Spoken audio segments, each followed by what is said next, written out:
This is another program where we are using the concept of if else. So we are basically finding the quotient by dividing the two numbers.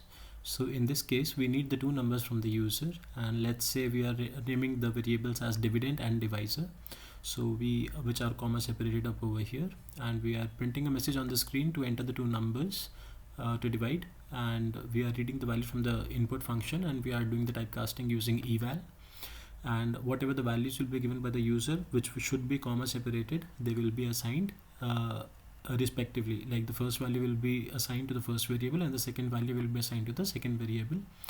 Now we are checking if the divisor is not equals to 0. That means the number from which we are dividing, the second value that we have given, if that is not equals to 0, then only it will do the calculation. So up over here what we are doing is we are printing a message along with the result.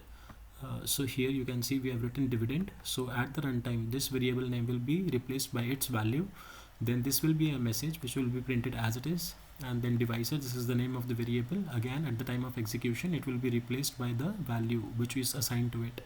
Again this equals to sign is a message, and we are putting the formula.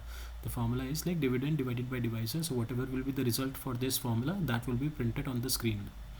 Likewise, in if condition is false, like the divisor is equals to 0, then it will come to the else part and it will print this message that division by 0 is not allowed.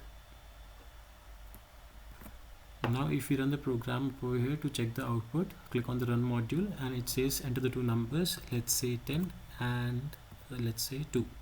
So the first value is assigned to the first variable and the second value is assigned to the second variable. As you can see that both the values are given with comma separated values. So here you can see in the result 10 divided by 2 gives you 5. So that will be the quotient.